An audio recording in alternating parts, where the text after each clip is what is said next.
প্ৰথমতে মই আমাৰ ভৈৰৱকুণ্ড সমষ্টিৰ সকলো ভোটাৰ ৰাইজক মই কৃতজ্ঞতা জনাইছোঁ। তেওঁলোকে মোৰ ওপৰত বিশ্বাস ৰাখি মোক ভোটদান কৰিলে আৰু মোক জয়যুক্ত কৰালে। সেইকাৰণে মই অন্তৰৰ পৰা তেওঁলোকক মই ধন্যবাদ জনাইছোঁ। আপনাকে প্ৰশ্ন বিচাৰিছোঁ ঠিক যেনেকৈ স্যাৰ যোনটো সমষ্টি এটা কনফিউজন আনি আছিল আপোনাৰ ক্ষেত্ৰত যে ৰিহন্তে আমাৰ নিজিকে গোবিন্দ বা মেঘনে যাবলৈ কৈছিল, কিন্তু দেখা পালোঁ যে এই সময়ত সঁচাকৈ যে পিপল মানে এৰি ফালে বিপৰীত গোটেই মানে যোগদান দিয়াটো দেখা পালোঁ। কি কৈছে? মোৰ নিজৰ ওপৰত এটা বিশ্বাসটো আছিল, কাৰণ মই 2001 চনৰ পৰা 2020 চনলৈকে মই ওদালগুৰি সমষ্টিৰ বিধায়ক হিচাপে কাম কৰা এটা সুযোগটো পাইছিলোঁ। মই ভৈৰৱকুণ্ড সমষ্টিত যিবিলাক সমস্যা, বিশেষকৈ ৰাস্তা ঘাট, খোৱা পানী, ইলেক্ট্ৰিচিটি, মোটামুটি সকলোখিনি কাম মই কৰিবৰ কাৰণে সক্ষম হৈছিলোঁ।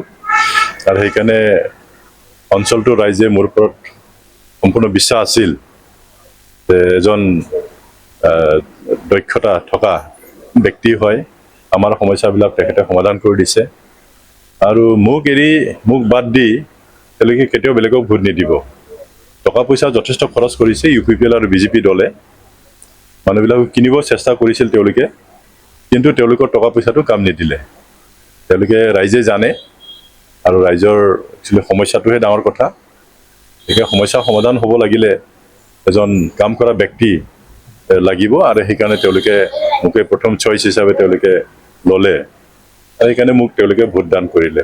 যদিও UPPL আৰু BJP দলৰ UPPL দলৰ এজন ডেপুটি চিফ আছিলে আমাৰ গোবিন্দ বসুমতাৰী, তেওঁৱেই ডেপুটি চিফ আছিল, তেওঁৱেই বিধায়ক, যথেষ্ট ক্ষমতা থকা, যথেষ্ট টকা পইচা থকা ব্যক্তি, আৰু বহুত টকা খৰচ কৰিছে তেওঁলোকে। আৰু মই জনামতেতো ঘৰে ঘৰে তেওঁলোকে টকা বিলাইছে। 25,000 ভোট কিনিবৰ কাৰণে তেওঁলোকে চেষ্টা কৰিছিল, সেইটো কামত নিদিলে। আনফালেদি BJPৰ যিজন প্ৰাৰ্থী, তেওঁ কোটি টকা, কোটি মানে এজন ব্যক্তি। আনফালেদি চৰকাৰ, মন্ত্ৰী বহিছে জিলাখনত, 3জন 4জন 5জনলৈকে MLA ইয়াতে মেল মিটিংবিলাক কৰি আছে। তেওঁলোকে গাঁওবিলাকত সোমাই আছে। গতিকে তেওঁলোকৰ টকা পইচাও মানে কামত নিদিলে। আৰু সেইকাৰণে মই ভৈৰৱকুণ্ড সমষ্টিৰ ৰাইজক মই ধন্যবাদ জনাইছোঁ যে টকা পইচাটো তেওঁলোকে গুৰুত্ব নিদিলে, কাৰণ তাত আমাৰ বহুত সমস্যাবিলাক আছে, এই সমস্যাবিলাক সমাধান হ'ব লাগে। আৰু সেইকাৰণে তেওঁলোকে প্ৰথম স্থানত মোক ৰাখিলে আৰু মোক ভোট দি তেওঁলোকে জয়যুক্ত কৰিলে। তেনে ক্ষেত্ৰত আপোনাৰ নাম আহি আছে, চৰ্চাত আহি আছে যে ডেপুটি চিফ আপোনাৰ প্ৰস্তাৱিত কি ক'ব? হয়, মই আমাৰ PMB মিটিং আছিলে। সেইদিনাখন PMB মিটিঙত এটা সিদ্ধান্ত লৈছে, আৰু সেই সিদ্ধান্ত অনুযায়ী আমাৰ মাননীয় আমাৰ চিফ, আমাৰ লিডাৰ, আমাৰ দলৰ আমাৰ মহিলাৰ ডাঙৰীয়াই তেখেতে নিজেই মোক প্ৰস্তাৱ কৰিছে ডেপুটি লিডাৰ হিচাপে।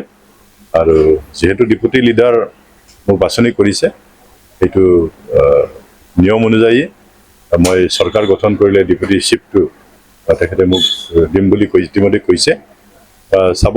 দেখা যাব, মানে শপত গ্ৰহণটো কৰি লওক। ইমান খৰখেদাটো আমি কৰা নাই, যিহেতু আমি এবছলুট মেজৰিটি আমাৰ হাতত আছে। পূজা চলি আছে, সকলোৱে পূজাটো ভালকৈ খাওক, তাৰপিছত লাহেকৈ আমি চৰকাৰ গঠন কৰিম। মানে লাৰ্জেষ্ট নাম্বাৰ হিচাপে গৈছে BPF, বিগত সময়ছোৱাত মানে BPFৰ এটা বহুখিনি অগ্ৰণী দেখা পোৱা গৈছে। সেই হিচাপত মানে ওদালগুৰিত EM কেইটামান আহিব? EM কেইটা আহিব মই এতিয়া সঠিককৈ মই ক'ব নোৱাৰিম। মুঠতে EM আমি পাম ওদালগুৰি জিলাত, আৰু সেইটো আমি দাবী জনাওঁ। বিশেষকৈ আমি যোৱা 5টা বছৰ আমি ওদালগুৰি জিলাৰ ৰাইজৰ লগত একদম ক্ল'জ আমাৰ কণ্টেক্ট আছিলে। বিভিন্ন ধৰণে মেল মিটিংবিলাক আমি কৰিছোঁ, দলক আমি সক্ৰিয় কৰিছোঁ। আমি যথেষ্ট কষ্ট কৰিছোঁ যোৱা 5টা বছৰ, আৰু এই কষ্টৰ ফল হিচাপে এইবাৰ আমি পাইছোঁ। মানে ওদালগুৰিৰ ৰাইজে আমাক বিশ্বাসত ল'লে। মানে যোৱা 5টা বছৰে তেওঁলোকে যিহেতু একো কাম নকৰিলে, ক্ষমতা তেওঁলোকে পাইছিল, ডেপুটি চিফ আছিল, EM আছিল আমাৰ ওদালগুৰি জিলাত, তৎসত্বেও তেওঁলোকক নস্যাৎ কৰি BPF দলক তেওঁলোকে ৰাইজে সমৰ্থন কৰিছে। নিশ্চয় কিবা এটা আছে, কাৰণ 5টা বছৰত তেওঁলোকে যিখিনি কথা দিছিলে ৰাইজক, বিভিন্ন ধৰণে কাম কৰিম বুলি, এটাও তেওঁলোকে কাম কৰিব নোৱাৰিলে।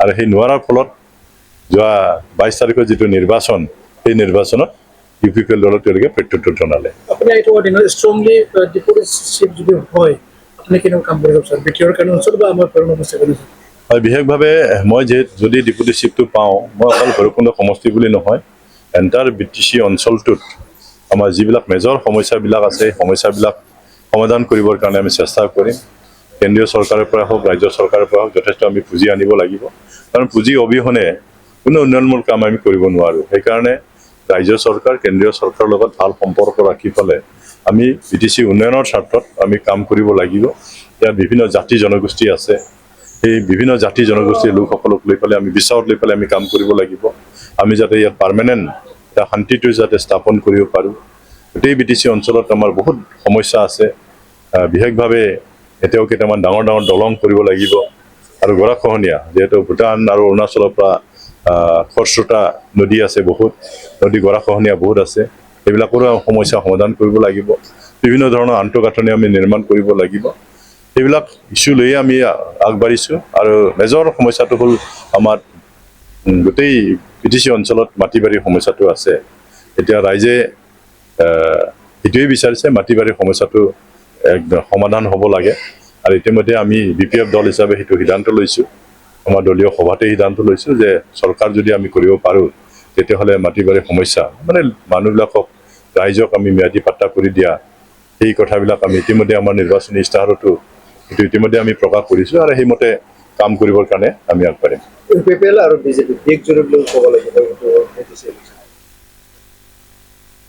তেওঁলোকে চেষ্টা কৰিছিল দল হিচাপে কিন্তু ৰাইজৰ মেণ্ডেট না সেইটোতো আমি মানিব লাগিব কাৰণ যোৱা 5টা বছৰে তেওঁলোকে একেলগে চৰকাৰ কৰিছিল আৰু প্ৰমোদ বড়ো ডাঙৰীয়াটো ইমান ডাঙৰ ডাঙৰ কথা কৈছিলে যে BTR চুক্তিৰ যোগেদি তেওঁলোকে এটা পৰিৱৰ্তন আনিম বুলি তেওঁলোকে কৈছিল পৰিৱৰ্তনটো একো নহ'ল বৰং BTC যি আছিল সেইটো নোহোৱা কৰিলে তেখেতে সেইকাৰণে BTC অঞ্চলৰ ৰাইজে তেওঁৰ ওপৰত বহুত খং আৰু খুব কৰাটো আমি দেখিবলৈ পাইছিলোঁ আৰু সেই খং আৰু ক্ষোভৰ যোৱা 22 তাৰিখে এইটো বহিঃপ্ৰকাশ মানে ভোটৰ যোগেদি মানে প্ৰমোদ বড়োক মানে প্ৰত্যুত্তৰটো দিলে উচ্ছেদৰ কাৰণেও প্ৰত্যুত্তৰ দিয়া নাই সেইটো এটা কাৰণ হ'ব পাৰে কাৰণ তেওঁলোকে য'তেই ত'তেই মানে উচ্ছেদৰ জাননী তেওঁলোকে দিছে তেওঁলোকে চাব লাগিছিল কৰ্তব্যটো আছিল চৰকাৰী অনুষ্ঠান প্ৰতিষ্ঠান হ'ব লাগিব আমাৰ ইয়াত ইণ্ডাষ্ট্ৰীও হ'ব লাগিব কাৰণ উন্নতিটো হ'ব লাগিব সেইবুলি গাঁৱৰ মানুহবিলাকক উচ্ছেদ কৰি ইণ্ডাষ্ট্ৰী বহোৱাটো বা চৰকাৰী অনুষ্ঠান প্ৰতিষ্ঠান বনোৱাটো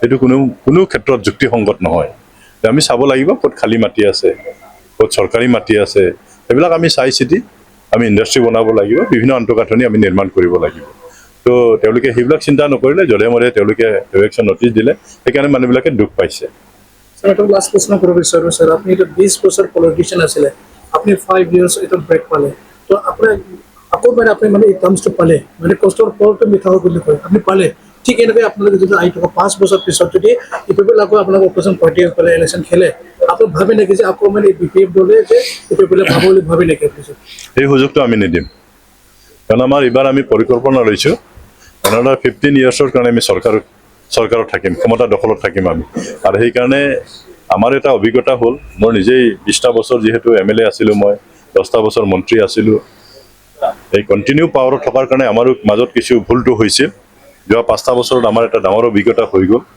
আৰু সেইকাৰণে এই ভুলবিলাক নিশ্চয় আমাৰ নহ'ব আৰু যেহেতু আপোনালোকে থাকিলে তেনে ক্ষেত্ৰত BPF কিন্তু 17টা চিট পাইলে জিকিছে না সেইটো ক'ব বিচাৰিছোঁ মই 17টা চিট আমি পাইছিলোঁ কিন্তু বহুত চক্ৰান্ত তাত চলি গ'ল এই চক্ৰান্তৰ কাৰণে আমি চৰকাৰ গঠন কৰিব নোৱাৰিলোঁ যাই কি নহওক আমি চৰকাৰ কৰিব নোৱাৰাত আমাৰ দল কিছু আমি ভাবিছিলোঁ অলপ কিবা হ'ব কিন্তু সেইটো নহ'ল আমি যিকোনো বিনিময়ত আমি ক্ষমতা দখল কৰিবৰ কাৰণে আমাৰ দলৰ নেতা কৰ্মী সকলোৱে মানে উঠি পৰি লাগিল আৰু লাষ্ট মুহূৰ্তত আমি ক্ষমতাটো আমি আকৌ ঘূৰাই আমি পালোঁ গতিকে আমি ভৱিষ্যতে যাতে এনেকুৱা ধৰণৰ নহয় ইয়াৰ কাৰণে আমিও সজাগ গতিকে আমি প্ৰত্যাহ্বানটো আমি মুখামুখি হ'ম এইটো আমাৰ চেলেঞ্জ এটা হয় আমি সেই প্ৰত্যাহ্বান নেওচি আমি কাম কৰিম